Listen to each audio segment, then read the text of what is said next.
தங்கம் வாங்க ஈஸ்ட் ஹேம்லக்ஸ் விஜுவலர்ஸ்.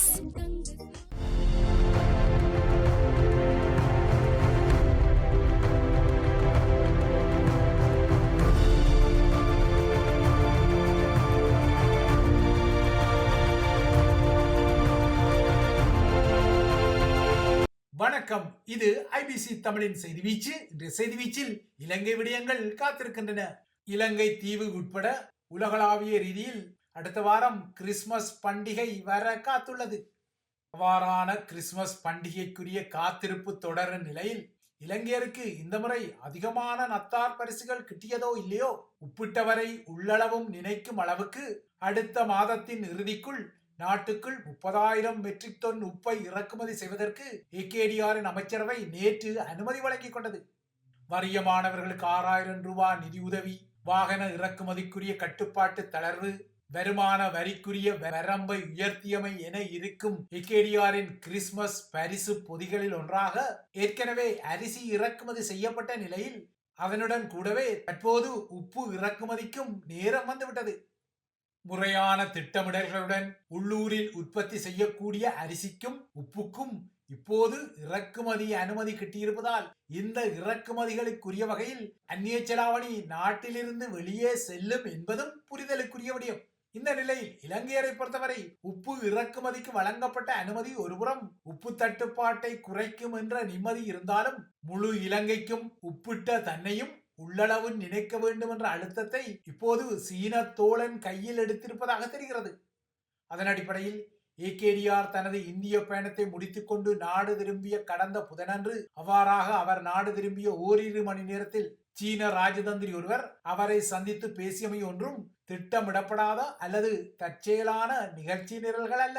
மாறாக கையோடு கம்மாரிசு என்ற வகையில் ஏகேடிஆரின் இந்திய பயணத்தின் போது என்னவெல்லாம் இடம்பெற்றது என்பதை அறிவதற்கான பெய்ஜிங்கின் நாடிபிடிப்பு சந்திப்பு இது. ஏற்கனவே இந்த பதிவுகளில் குறிப்பிட்ட இலங்கை கடற்பரப்பில் சீன கடற்கலங்களுக்குரிய ஆய்வுகளை மீண்டும் ஆரம்பிப்பதற்கான அழுத்தங்களை வழங்கும் சந்திப்பாக இது இருந்தமை வெளிப்படையானது.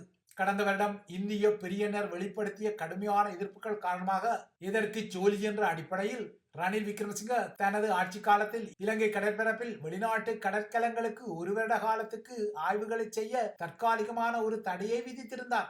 வெளிநாட்டு கடற்கலங்களுக்கு என இந்த தடையில் பொதுவாக சொல்லப்பட்டிருந்தாலும் சீனாவை தவிர ஏனைய வெளிநாட்டு கடற்கலங்கள் இலங்கை தீவில் பெரிதும் ஆய்வுகளை செய்வதற்கு பிரியப்படாத நிலையில் இது நேரடியாகவே சீன கடற்கலங்களைத்தான் குறிவைத்து எடுக்கப்பட்ட நகர்வாக நோக்கப்பட்டது. ஆயினும் அவ்வாறாக தற்போது நடைமுறையில் உள்ள அந்த தற்காலிக தடை அடுத்த மாத முடிவில், அதாவது 2025 ஜனவரி 31 முடிவுக்கு வரும் நிலையில் தமது கடற்கலங்கள் மீண்டும் இலங்கை கடற்பரப்பில் ஆய்வுகளை தொடங்குவதற்கு அனுமதியை கோரவே ஏகேடிஆர் உடனான சீன ராஜதந்திரி இந்த சந்திப்பு நடந்தது.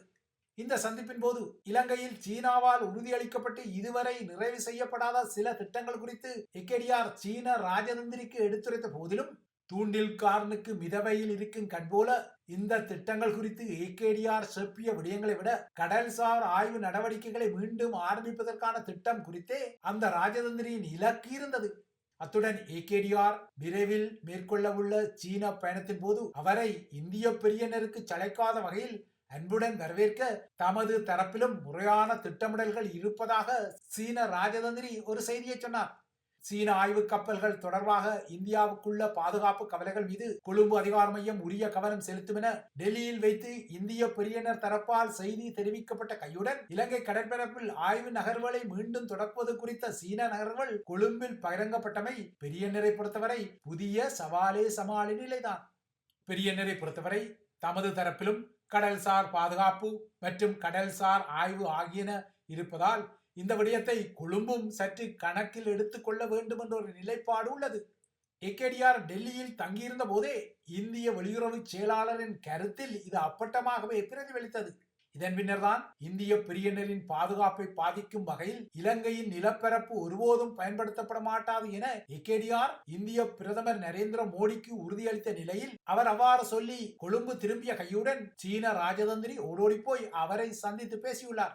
இந்த நிலை ஏகேடிஆரின் டெல்லி பயணத்தால் சீனா கலக்கமடைவதான கருத்தை விதைத்த இந்திய ஊடகங்களை சீன கம்யூனிஸ்டின் முக்கிய ஊடகமான குளோபல் டைம்ஸ் கடுமையாக வறுத்தெடுத்திருப்பதையும் அவதானிக்க முடிந்தது.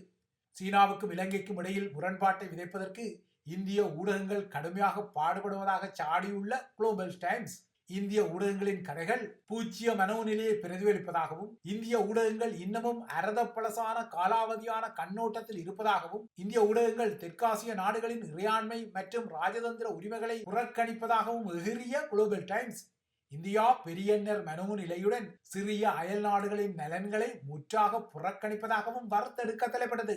இந்திய பிரியனர் தெற்காசிய நாடுகளை தனது பிரத்யேக செல்வாக்கு மண்டல நாடுகளாக கருதுவதால் தான் இலங்கை போன்ற தெற்காசிய நாடுகளுடனான சீனாவின் சட்டபூர்வ ஒத்துழைப்பை அடிக்கடி இந்திய புரவலர்கள் விமர்சித்து அதன் மீது குறிவைத்து தாக்குதலை தொடுப்பதான ஒரு குறை பெய்ஜிங்கில் இருக்கும் நிலையில் குளோபல் டைம்ஸின் இந்த எகிரலும் வறுத்தெடுப்பும் வந்துள்ளது. அத்துடன் ஏகேடிஆர் சீனாவுடனான உறவுகளையும் வலுப்படுத்தும் ஒரு நடைமுறை அணுகுமுறையை விரைவில் எடுத்துக்கொள்வார் எனவும் பெய்ஜிங் நம்பி கை வைத்துள்ளது.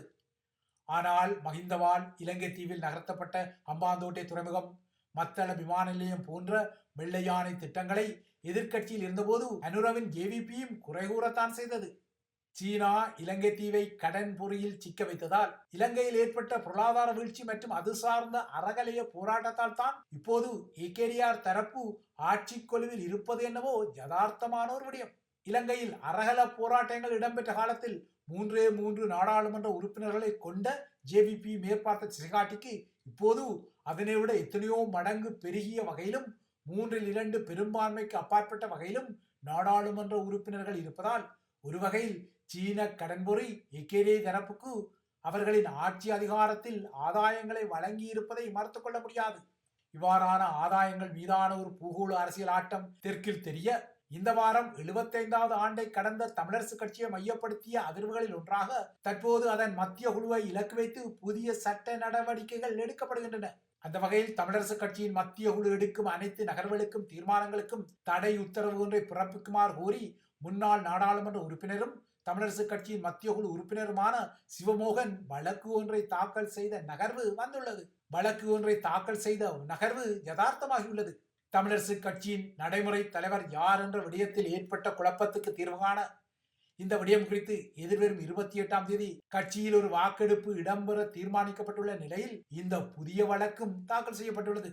தமிழரசு கட்சியை பொறுத்தவரை அதன் கொள்கைகளை வகுப்பது, செயற்திட்டங்களை வகுத்துக் கொள்வது, தலைவரை தெரிவு செய்வது ஆகிய விடயங்கள் பொதுச்சபையின் ஆணைக்கு உட்பட்டவை என கட்சியின் ஜாப்பில் இருப்பதால் கட்சியின் ஜாப்பை மீறி தற்போது மத்திய செயற்குழு என்ற அடையாளத்துடனான ஒரு கட்டமைப்பே இவ்வாறான தீர்மானங்களை எடுத்துக்கொள்வது குறித்து சிவமோகன் தான் தாக்கல் செய்த வழக்கினூடாக ஒரு கேள்வியை எழுப்பியிருக்கிறார்.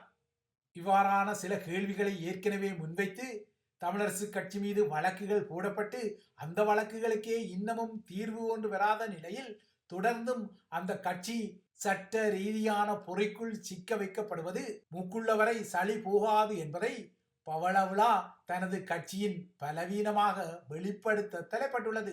இவைதான் ஐபிசி தமிழின் செய்தி வீச்சு. தொடர்ந்தும் ஐபிசி தமிழுடன் இணைந்திருங்கள்.